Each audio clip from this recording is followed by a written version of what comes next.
Dream India education YouTube சேனலை சார்ந்த அத்தனை நண்பர்களுக்கும், நம்முடைய சேனலை தொடர்ந்து பார்த்து கொண்டிருக்கக்கூடிய அத்தனை மாணவ செல்வங்களுக்கும் செந்தில்குமார் கண்ணனுடைய இனிய வணக்கம். ஒரு 15 நாட்களாக பல்வேறு பணிச்சூழலின் காரணமாக என்னால் சில பதிவுகளை இட முடியவில்லை. மீண்டும் நம்முடைய பதிவை துவங்கலாம். அதாவது இதுவரை நாம் 10 கேள்வி பதில்களை இதுவரை நம்முடைய சேனலில் ஒளிபரப்பி இருக்கிறோம். இப்பொழுது 11ஆவதாக அந்த கேள்வி பதிலை பார்த்துவிட்டு பிறகு நம்முடைய ஒவ்வொரு படிப்புக்குமான விஷயங்களை பேசலாம். இன்னொன்று, ஒரு புத்தகம் எழுதி கொண்டிருக்கிறேன் மாணவர்களுக்கான 1ஆம் வகுப்பு முதல் 12ஆம் வகுப்பு வரை மற்றும் பள்ளி கல்லூரி மாணவர்களுக்கு மட்டுமல்லாமல் வேலை வாய்ப்பை தேடுகிறவர்களுக்கு பொதுவாக தகவல் களஞ்சியம் போல கல்வி மற்றும் கல்வி சார்ந்த நிறுவனங்களுடைய பல்வேறு விதமான தகவல்கள் கொண்ட ஒரு புத்தகத்தை தொகுத்து கொண்டிருக்கிறேன். ஆகவே பல்வேறு சூழ்நிலையின் காரணமாக இந்த தாமதம் ஏற்பட்டிருக்கிறது. தாமதத்திற்கு வருந்துகிறேன். மீண்டும் உங்களை சந்திப்பதில் எனக்கு மற்றற்ற மகிழ்ச்சி. வாருங்கள் நம்முடைய கேள்வி பதில் நிகழ்ச்சிக்கு செல்லலாம். முதல் கேள்வி, இது கேள்வி பதில் நிகழ்ச்சி 11. முதல் கேள்வி, +2 முடித்துவிட்டு தொல்லியல் துறை சார்ந்த படிப்பு படிக்க எங்கு விண்ணப்பிக்க வேண்டும், எப்படி விண்ணப்பிக்க வேண்டும் அப்படின்னு ஒருவர் கேட்டிருக்கார். இதுக்கு முன்னாடி நான் கேள்வி பதில்களில் அவர்கள் பேர் ஊரெல்லாம் சொன்னேன். கால நேரத்தை கருத்தில் கொண்டு அதையெல்லாம் தவிர்த்து விட்டு கேள்வியும் அதற்கான பதிலை மட்டும் சொல்லலாம் என்று இருக்கிறேன். அது +2 முடிச்சுட்டு தொல்லியல் துறை சார்ந்த படிப்பு அப்படின்னு கேட்டிருக்கார். தொல்லியல் துறை +2 முடிச்சுட்டு படிக்க முடியும்னா கண்டிப்பாக முடியாது. நீங்கள் அது இளங்கலை, அதாவது யூஜி டிகிரியில் நம்ம தொல்லியல் துறை சார்ந்த படிப்புகள் இல்லை, பிஜியில் தான் இருக்குது. முதுகலை பட்ட படிப்பாக தான் நீங்கள் அதை படிக்க முடியும். அதனால் முதல்ல நீங்கள் +2 முடிச்சுட்டு அந்த துறை சார்ந்து, அப்படி இல்லைன்னா ஏதாவது ஒரு டிகிரி, எனி டிகிரி முடிச்சுட்டு அதுக்கப்புறம் நீங்கள் பிஜி தான் தொல்லியல் துறை சார்ந்து படிக்க முடியும். இது ஒரு நல்ல கேள்வி. இது போன்ற கேள்விகளை நாங்கள் விரும்புகிறோம். இந்த கேள்வி கேட்ட அந்த நண்பருக்கு நம்முடைய வாழ்த்துக்கள். இரண்டாவது, அடல் இன்குபேஷன் மையம் என்றால் என்ன, அதன் பணி என்ன? அடல் இன்குபேஷன் லேப் அப்படின்னு சொல்லுவோம். நீங்கள் எப்பயாவது சாலையில் போகும்போது ஸ்கூல் பஸ்லாம் போச்சுன்னு வச்சுக்கோங்களேன். ப்ரைவேட் ஸ்கூல் பஸ்ஸில் பார்த்தீங்கன்னா பின்னாடி ஒட்டியிருப்பாங்க. என்னென்னா, ஏதாவது ஒரு ஷீட் மாதிரி, ஒரு விளம்பர பலகை மாதிரி ஒட்டியிருப்பாங்க. அடல் இன்குபேஷன் லேப் எங்கள் ஸ்கூலில் இருக்குது அப்படின்னு சொல்லிட்டு. அதாவது நம்ம ஸ்கூல் அது அப்படிலாம் விட்டுருவோம். அதையெல்லாம் தாண்டி அடல் இன்குபேஷன் மையம் அப்படின்றது என்னென்னா, பொதுவாக அடிப்படை கல்வி அறிவு கூட இல்லாமல் இருக்கக்கூடிய பல்வேறு விதமான மக்களுக்கு பயன்படக்கூடிய ஒரு அற்புதமான மையம். அதாவது அடிப்படை கல்வி அறிவு இல்லாமல் நீங்கள் ஏதாவது ஒரு துறை சார்ந்து ரொம்ப அறிவாக இருந்தீங்க அப்படின்னா, இல்லை நீங்கள் ஏதாவது ஒரு கண்டுபிடிப்பை கண்டுபிடிச்சிருக்கிறீங்க அப்படின்னு சொன்னால், அறிவியல் சார்ந்து உங்களுடைய ஆர்வத்தை நீங்கள் வளர்த்துக்கணும் அப்படின்னு சொன்னால் நம்ம இந்த மையத்தை நாடலாம். இதில் இன்னொரு விஷயம் என்ன அப்படின்னா, 8th முடித்தவங்களுக்கு 12th முடித்தவங்களுக்குன்னு சில டெக்னிக்கல் கோர்ஸ் எல்லாம் கூட இங்கே அடல் இன்குபேஷன் மையத்தில் சொல்லி கொடுக்குறாங்க. அடல் இன்குபேஷன் மையம்ன்றது என்னென்னா, பாண்டிச்சேரியில் அதனுடைய ஒரு ஆஃபீஸ் இருக்குது. அது என்னென்னா, நீங்கள் ஏதாவது ஒரு கண்டுபிடிப்பை கண்டுபிடிச்சிங்க, அவர்கள் மூலயமா, அவர்களுடைய வழிகாட்டுதல் மூலயமா நீங்கள் ஒரு கண்டுபிடிப்பை கண்டுபிடிச்சிங்கன்னு சொன்னால், அந்த கண்டுபிடிப்புகளுக்கு தேவையான காப்புரிமையும் அவங்க வாங்கி கொடுக்குறாங்க. ரொம்ப அற்புதமான ஒரு விஷயம். இது மத்திய அரசாங்கத்தால் உருவாக்கப்பட்டு எல்லா இடங்களிலும் சிறப்பாக செயல்பட்டு கொண்டிருக்கிறது அடல் இன்குபேஷன் மையம். இது இன்னொரு கூடுதலான ஒரு தகவல் சொல்கிறேன். இந்த அடல் இன்குபேஷன் மையத்தில் Pondicherry JIPMER, Jawaharlal Nehru institute of post graduate and medical research அப்படின்னு சொல்லக்கூடிய அந்த ஜிப்மர் ஹாஸ்பிட்டலில் ஒரு டாக்டர் ஒரு ஒரு ஒரு கருவியின் மூலம், அதாவது ரோபோ மாதிரின்னு வச்சுக்கோங்களேன், ரோபோ கூட கிடையாது, ஒரு கருவியின் மூலமாக ஒரு கருவியின் மூலமாக, அப்படி இல்லைன்னா ரோபோ மாதிரியே வச்சுக்கோங்க, அதை கண்டுபிடிச்சி ஆப்ரேஷன் பண்ணுறதுக்கு அடல் இன்குபேஷன் மையத்தில் போய் அதை சோதனையை காமிச்சு அதை வெற்றிகரமாக ஏற்றுக்கிட்டு அதுக்கான காப்புரிமையும் வாங்கி கொடுத்துருக்காங்க. நம்ம ஜிப்மர் ஹாஸ்பிட்டலில் ஒரு டாக்டர் அதை கண்டுபிடிச்சிருக்காரு. ஆப்ரேஷன் தேட்டரில் அவருக்கு உதவி செய்கிறதுக்கு, சின்ன சின்ன ஆப்ரேஷன் பண்ணுறதுக்கு, அந்த மாதிரி. இப்போ அதே மாதிரி லேசர் ஒளியை பயன்படுத்தி நம்ம பிபியை கண்டுபிடிக்கலாம் அப்படின்ற ஆய்வுகளும் இந்த அடல் இன்குபேஷன் மையத்தின் மூலமாக, அங்கே இருக்கக்கூடிய ஆர்வலர்கள் மூலமாக நடந்துகிட்ருக்கு. அடல் இன்குபேஷன் மையம் அப்படின்னு சொல்கிறது ஒரு ஒரு ஒரு கல்லூரி கிடையாது. அது சாதாரண ஒரு மத்திய அரசாங்கத்தால் உருவாக்கப்பட்ட அடிப்படை கல்வி தகுதி இல்லாதவர்கள் கூட தங்களுடைய அறிவை மேம்படுத்துவதற்காக உருவாக்கப்பட்டிருக்கக்கூடிய ஒரு அமைப்பு. நன்றி. அடுத்தது வங்கியில் கல்வி கடன் வாங்க என்ன செய்ய வேண்டும், யாரை அணுக வேண்டும் அப்படின்னு கேட்டிருக்காங்க. வங்கியில் கல்வி கடன் வாங்கணும்னா என்ன பண்ணணும், நம்ம யாரை போய் கேட்கணும் அப்படின்னு கேட்டிருக்காங்க. இதில் வந்து நிறைய கல்வியாளர்கள் சொல்கிறது என்னென்னா, வங்கியில் வந்து கல்வி கடன்லாம் ஈஸியாக கொடுக்குறாங்க அப்படின்னு சொல்கிறாங்க. நடைமுறை சிக்கல்கள் நிறைய இருக்குது. உண்மையை சொல்லணும் அப்படின்னு சொன்னால், எந்த ஒரு தேசியமயமாக்கப்பட்ட வங்கியும், அது இந்தியன் பேங்காக இருக்கட்டும், இந்தியன் ஓவர்சீஸ் பேங்காக இருக்கட்டும், ஸ்டேட் பேங்க் ஆஃப் இந்தியாவாக இருக்கட்டும், தேசியமயமாக்கப்பட்ட வங்கிகளில் கல்வி கடன் அப்படின்னு போனோம்னா 100க்கு 90% அதை வந்து அவங்க கண்டுக்கிறதே கிடையாது, இல்லைன்னு தான் சொல்கிறாங்க. அப்படி இல்லையா, உங்கள் அப்பா அம்மாவுடைய ஏதாவது சொத்து இருந்ததுன்னா அதன் மூலிமா வாங்கிக்கோங்க அப்படின்னு சொல்கிறாங்க. இது என்ன என்ன காரணம் அப்படின்னு பார்த்தா, அது அவர்கள் சொல்லியும் குத்தம் இல்லை. இதுக்கு முன்னாடி வந்து வாங்கிட்டு கல்வி கடனை வாங்கிட்டு முறையாக செலுத்தாதவங்களால் வந்த பிரச்சனை இது. அதனால் பெரும்பாலான கல்வி கடன்கள் ஒழுங்காக திருப்பி செலுத்தப்படுவதில்லை என்கிற காரணத்தினால் பல்வேறு வங்கிகள் கல்வி கடன் கொடுப்பதற்கு தயக்கம் காட்டுகிறது. இதுதான் இருக்கக்கூடிய நடைமுறையில் இருக்கக்கூடிய உண்மையான நிலைமை. அதையும் தாண்டி கல்வி கடன் வாங்குறவங்க ஒரு சிலர் இருக்காங்க.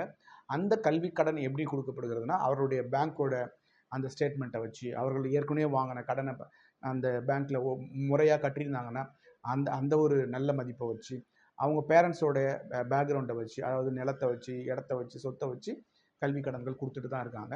ஆனால் முழுக்க முழுக்க படிப்புக்காக, படிப்பை மட்டும் நம்பி ஒரு கல்வி கடன் வாங்க முடியுமானா இன்றைக்கி இருக்கிற சூழ்நிலையில் 90% அதுக்கான வாய்ப்பு இல்லை. நன்றி. பிடெக் லெதர் டெக்னாலஜி படிக்க விரும்புகிறேன். அந்த படிப்பிற்கு எதிர்காலத்தினுடைய வேலை வாய்ப்பு எப்படி இருக்கும், எதிர்காலம் எப்படி இருக்கும் பிடெக் லெதர் டெக்னாலஜின்னு கேட்டிருக்காரு ஒருத்தர். பிடெக் லெதர் டெக்னாலஜியை பொறுத்த வரைக்கும் அற்புதமான படிப்பு. நீங்கள் அந்த படிப்புக்கு எதிர்காலம் இருக்கான எல்லா காலத்துலேயும் அந்த படிப்புக்கு எதிர்காலம் உண்டு. சிறந்த படிப்பு. இந்த படிப்பை பிடெக் வந்து நிறைய பிடெக் லெதர் டெக்னாலஜி நிறைய ப்ரைவேட் இன்ஜினியரிங் காலேஜும் கொடுக்குறாங்க, கவர்மெண்ட் இன்ஜினியரிங் காலேஜும் கொடுக்குறாங்க. என்னை பொறுத்த வரைக்கும் அரசு நிறுவனங்களில் நீங்கள் இப்போ தலை சிறந்த நிறுவனங்களில் படிச்சிங்க அப்படின்னா கண்டிப்பாக ஜேஇ எக்ஸாம் எழுதி போகிற மாதிரி இருக்கும். ஆனால் தனியார் கல்லூரிகளில் அதுக்கான அடிப்படை +2 முடிச்சிருந்தாவே போதும். மேக்ஸ், ஃபிசிக்ஸ், கெமிஸ்ட்ரி அதனுடைய அடிப்படையிலே நிறைய இடங்களுக்கு நம்ம அண்ணா யூனிவர்சிட்டி மூலமா படிக்கலாம். இன்னொன்று வந்து வேலை வாய்ப்புகளுக்கு பஞ்சமில்லாத படிப்பு. குறிப்பாக வந்து நம்ம வேலூர் மாவட்டத்தில் இருக்கக்கூடிய குடியாத்தம், ஆம்பூர் இந்த பகுதிகளில் இருக்கக்கூடிய தோல் தொழிற்சாலைகளில் உருவாகக்கூடிய அந்த தோல் பொருள்களுக்கு ஐரோப்பிய நாடுகள்லேருந்து அரேபிய நாடுகள் வரைக்கும் பல்வேறு உலக நாடுகளில் ஒரு நல்ல வரவேற்பு இருக்குது. அதனால் வந்து அந்நிய செலாவணியை ஈட்டு கொடுக்கக்கூடிய ஒரு அற்புதமான தொழில் சார்ந்த படிப்பு பிடெக் லெதர் டெக்னாலஜி. இந்த பிடெக் லெதர் டெக்னாலஜின்றது வந்து டிப்ளமோலையும் இருக்குது, டிகிரிலையும் இருக்குது, டிகிரியில் யூஜிலையும் இருக்குது. ரெண்டுமே சிறந்த படிப்பு தான். எந்த படிப்பை படித்தாலும் உங்களுக்கான வேலை வாய்ப்பு இருக்கும். இனிஷியலாக ஆரம்பத்தில் கொஞ்சமான சம்பளத்தில் கொஞ்சம் வேலை செய்கிற மாதிரி இருக்கும். நல்ல அனுபவம் வந்தது அப்படின்னு சொன்னால் நீங்கள் வேறு லெவலில் உங்களுடைய சம்பளம் இருக்கும். அதையும் தாண்டி நீங்கள் வந்து லோன் வாங்கி நீங்கள் ப்ரைவேட்டாகவே வந்து நீங்கள் லெதர் கம்பெனியே வச்சுக்கலாம். நீங்கள் இன்னும் நிறைய சுய தொழில் தொடங்குவதற்கான வாய்ப்புகள் இருக்குது. கண்டிப்பாக சிறந்த படிப்பு, தாராளமாக எடுத்து படிக்கலாம். நிச்சயம் நல்ல எதிர்காலம் உண்டு. ரஷ்யாவில் குறைந்த செலவில் மருத்துவம் படிக்கலாம் என்று சொல்கிறார்கள். பொதுவாக வெளிநாடுகளில் மேற்படிப்பு படிக்க எவ்வளவு செலவாகும்? இப்போது நம்ம மற்ற நாடுகளை விட்டுருங்க, ரஷ்யா அப்படின்னு வரும்போது மற்ற நாடுகளோடு ஒப்பிடும்போது மிக குறைந்த செலவில் மருத்துவம் படிக்கக்கூடிய நாடுகளில் ரஷ்யாவும் ஒன்று. ரஷ்யா, அப்புறம் அதை சுற்றி இருக்கக்கூடிய ஐரோப்பிய நாடுகள் சில இடங்களில். அதே மாதிரி ரஷ்யாவிலே இருக்கக்கூடிய முக்கியமாக அந்த கிர்கிஸ்தான், உஸ்பெகிஸ்தான் அந்த மாதிரி இங்கெல்லாம் வந்து ரொம்ப அதே யுக்ரைன் இங்கெல்லாம் வந்து பார்த்திங்கன்னா ரஷ்யாவில் என்ன செலவாகுதோ அதே தான் இங்கேயும் இருக்கும். அதை தாண்டி சைனாவில் குறைந்த படிப்பு, சைனாலேயும் நம்ம குறைஞ்ச அளவில் படிக்கலாம். இந்த ரஷ்யாவிலையும் சைனாவிலையும் விட ஒரு 50,000 1 லட்சம் அதிகமாக இருக்கும் ஜெர்மனியில் போய் படிக்கும்போது.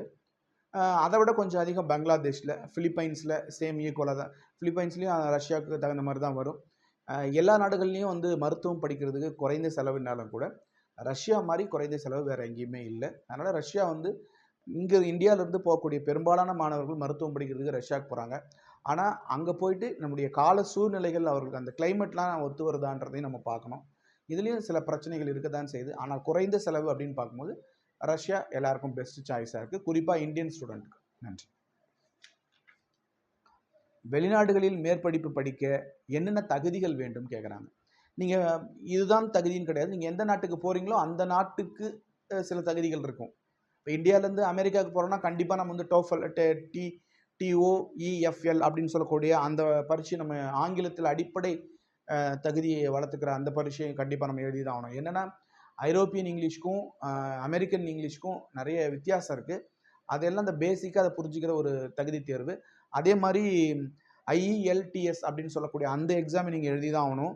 PTE, SAT எக்ஸாம்லாம் கண்டிப்பாக எழுதணும். அது கனடா போகிறதுக்கு, அமெரிக்கா போகிறதுக்கு, இந்த மாதிரி இடங்கள்லாம் இது கண்டிப்பான கட்டாயம். இது இங்கிலாந்து, ஜெர்மனி சில நாடுகளில் போகும்போது கண்டிப்பாக கேட்குறாங்க. அடிப்படை ஆங்கில அறிவு இருக்கும்போது நிச்சயமாக நம்ம வந்து ஈஸியாக இந்த மாதிரி தேர்வுகளில் தேர்ச்சி பெற்றுட்டு நம்ம வெளிநாடுகளுக்கு மேற்படிப்புகளுக்கு போகலாம்.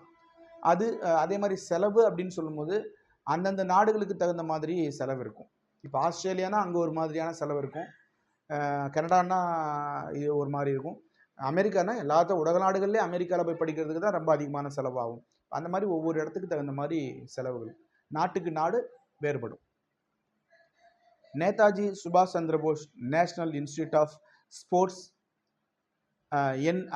என்ற கல்வி நிறுவனத்தில் என்னென்ன படிப்புகள் சொல்லிக் கொடுக்கப்படுகிறது, அங்கு சேர என்ன தகுதிகள் வேண்டும், என்ன செய்ய வேண்டும், அது நேஷ்னல், அதாவது நேதாஜி சுபாஷ் Chandra Bose National Institute of Sports சயின்ஸ்னு சொல்லுவாங்க. இந்த நிறுவனத்தில் நீங்கள் படிக்கணும் அப்படின்னா +2ல் நல்ல மதிப்பெண்கள் பெற்று தேர்ச்சி பெற்றிருக்கணும் ஒன்று. ரெண்டாவது NSS, NCC அந்த மாதிரியான நிகழ்வுகள்லாம் நிறைய பங்கேற்று சான்றிதழ்கள் வச்சுருக்கணும்.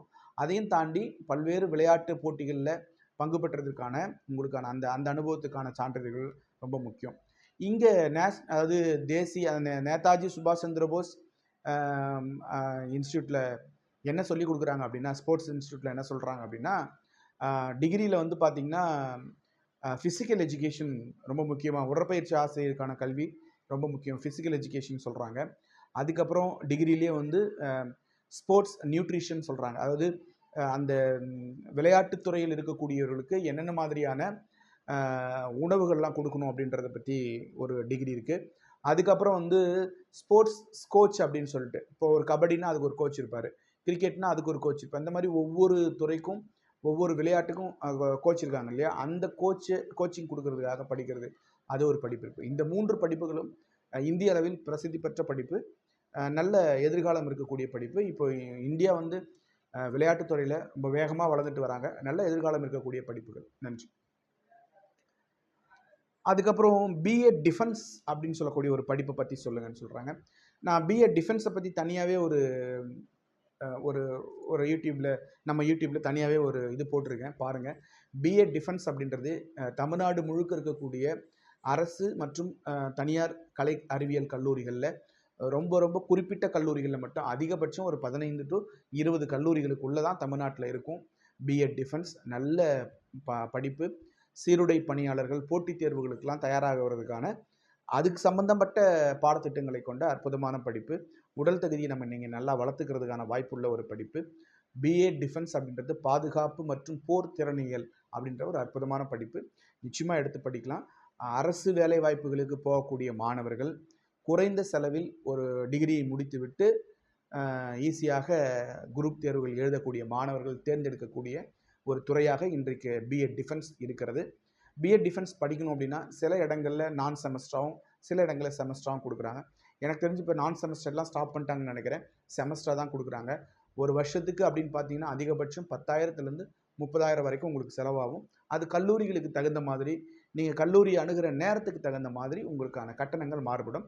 ஆனால் அதிகபட்சம் கல்வி கட்டணமாக 10,000 30,000 வரைக்கும் வாங்குறாங்க. அது ஒவ்வொரு கல்விக்கும் கொஞ்சம் மாறுபடும், அவ்வளோதான். BSc எலக்ட்ரானிக்ஸ் படிப்பை படிக்கலாம் என்றிருந்தால் எங்கு படிக்கலாம், எப்பொழுது அதுக்கு விண்ணப்பிக்க வேண்டும்? BSc எலக்ட்ரானிக்ஸ் அருமையான கேள்வி. இந்த BSc எலக்ட்ரானிக்ஸ் அப்படின்ற இந்த ஒரு படிப்பை பற்றியும் நம்ம யூடியூப் சேனலில் ட்ரீம் இந்தியா எஜுகேஷன்லேயே வந்து நான் வந்து உங்களுக்கு தேவையான அனைத்து தகவல்களையும் சொல்லியிருக்கேன். BSc எலக்ட்ரானிக்ஸ் இப்போ BA டிஃபென்ஸ் மாதிரி தான் BSc எலக்ட்ரானிக்ஸும். BSc எலக்ட்ரானிக்ஸ் அப்படின்னு பார்த்தீங்கன்னா இதுவும் ஒரு 10-15 கல்லூரிகளில் தான் தமிழ்நாட்டில் இருக்குது. அரசு கல்லூரிகளில் ஒரு சில இடங்கள்லையும், தனியார் கல்லூரிகளில் ஒரு 5-6 இடங்கள்லையும் இருக்குது. அதிகபட்சம் ஒரு 15 கல்லூரிகளில் தான் BSc எலக்ட்ரானிக்ஸ் தமிழ்நாட்டில் இருக்குது. இதை படிக்கும்போது நிச்சயமாக வந்து நிறைய விண்வெளி துறைகளில் BSc அப்புறம் MSc முடிச்சிட்டிங்க அப்படின்னா, MSc எலக்ட்ரானிக்ஸ் முடிச்சிட்டிங்க அப்படின்னா பல்வேறு, அதாவது செல்ஃபோன் தயாரிக்கக்கூடிய கம்பெனிகள், அது மட்டும் இல்லாமல் டிவி அது மாதிரி தயாரிக்கக்கூடிய கம்பெனிகள், அதுக்கப்புறம் மத்திய அரசாங்கத்தினுடைய பெல் அந்த மாதிரி எலக்ட்ரானிக்ஸ் சார்ந்த பல்வேறு நிறுவனங்கள், அப்புறம் ஐடி துறைகளில் இப்படிலாம் நல்ல வேலை வாய்ப்புகள் இருக்குது. இது மட்டும் இல்லாமல் நீங்கள் பார்ட் டைமாக உங்களுக்கு வாய்ப்பு கிடைக்கும் போது டிவி, செல்ஃபோனு, இந்த எலக்ட்ரானிக்ஸ் அந்த இன்ஸ்ட்ருமெண்ட்லாம் வந்து நீங்கள் பழுது பார்க்கலாம், அதை வந்து சரி செஞ்சு கொடுக்கலாம். அது அந்த மாதிரி நம்ம வந்து மெக்கானிக் மாதிரி இருக்கும்போது எக்ஸ்ட்ரா இன்னும் வருமானம் வர்றதுக்கான வாய்ப்புகள் உண்டு. சிறந்த படிப்பு, நல்ல எதிர்காலம். இதுக்கும் வந்து பார்த்தீங்கன்னா அதிகபட்சமாக 10,000லேருந்து ஒரு 20,000 தான் ஒரு வருஷத்துக்கான ஃபீஸே இருக்கும். நல்ல படிப்பு. இதுவும் வந்து குறைந்த கல்லூரிகள் இருக்குது. மாணவர்கள் மத்தியில் இப்போது பிரபலமாயிட்டு வரக்கூடிய ஒரு படிப்பாக இதுவும் இருக்குது. சிறந்த படிப்பு, நல்ல எதிர்காலம் உண்டு. கணிதம், கணிதமும் ஃபிசிக்ஸ், கெமிஸ்ட்ரி நல்ல இன்ட்ரெஸ்ட் இருக்கக்கூடிய மாணவர்கள் இதை எடுத்தாங்கன்னா நிச்சயமாக அவங்களால ஷைன் பண்ண முடியும், நல்லா வரலாம். டிஜிட்டல் மார்க்கெட்டிங் படிப்பு எங்கு கற்றுத்தரப்படுகிறது, எவ்வளவு செலவாகும்? இது டிஜிட்டல் மார்க்கெட்டிங் அப்படின்ற ஒரு படிப்பு வந்து இன்னும் யூனிவர்சிட்டிலையோ இல்லை டெக்னிக்கல் போர்ட்லேயோ இல்லை பாலிடெக்னிக்கலோ அந்த மாதிரிலாம் கொண்டு வரல. ஒரு ஆர்ட்ஸ் அண்ட் சயின்ஸ்லேயோ இல்லை நம்ம இதில் இன்ஜினியரிங்லலாம் நான் கொண்டு வரல. இது வந்து பல்வேறு நிறுவனங்கள் வந்து ஆன்லைன் மூலமாகவும் சின்ன சின்ன இன்ஸ்டியூட் வந்து இந்த இன்ஸ்டியூட் மூலமா இதை நம்ம கற்றுக்கிற மாதிரி தான் இருக்கும். ஒரு 20,000லேருந்து 50,000 அந்த இன்ஸ்டியூட்டுக்கு தகுந்த மாதிரி ஃபீஸ் வாங்கிட்டு இருக்கிறாங்க. டிஜிட்டல் மார்க்கெட்டிங்னா இன்றைக்கி வந்து வேறு வழி இல்லை. எல்லாருமே வந்து A to Z டிஜிட்டல் தான் இன்றைக்கி எல்லாமே. அதனால் வந்து இதுக்கான வேலை வாய்ப்புகளுக்கும் குறைஞ்ச இது இல்லை. நல்ல கம்யூனிகேஷன் ஸ்கில் இருக்கணும். எனி டிகிரி அப்படின்னா 10th 12th அந்த மாதிரி எது வேணால் இருக்கட்டும். ஒரு கம்யூனிகேஷன் ஸ்கில் இருந்து நீங்கள் இதை கற்றுக்கிட்டீங்க அப்படின்னு சொன்னால் டெஃபினட்டாக உங்களால் நிறைய விஷயங்களில் ஷைன் பண்ணி சக்ஸஸாக வர முடியும். மற்றபடி இது வந்து ஒரு கல்லூரியில் சேர்ந்து படிக்கக்கூடிய படிப்பு இல்லை. கல்லூரிகளில் எங்கேயும் டிஜிட்டல் மார்க்கெட்டிங் இன்னும் நமக்கு சொல்லித்தரலை. அதே மாதிரி பாலிடெக்னிக், ஐடி அந்த மாதிரி துறைகள்லையும் இன்னும் வரல. இது வந்து முழுக்க முழுக்க தனியாரில் தான் நீங்கள் படிக்கணும். அந்தந்த நிறுவனங்களுக்கு தகுந்த மாதிரி கட்டணம் வசூலிக்கிறாங்க. பெரும்பாலும் ஆன்லைனில் இந்த படிப்பை நிறைய வழங்கிட்டு இருக்கிறாங்க. நன்றி.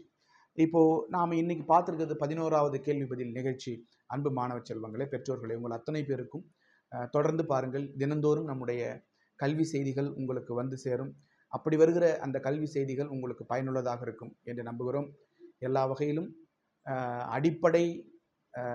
அடிப்படையிலிருந்து கிராமப்புற மாணவர்களுக்கு மற்றும் அதிகமான தகவல்கள் சென்று சேராத இளைய தலைமுறை மாணவர்களுக்கு நம்முடைய தகவல்களை கொண்டு சேர்ப்பது தான் இந்த யூடியூப் சேனலுடைய முக்கிய நோக்கம்.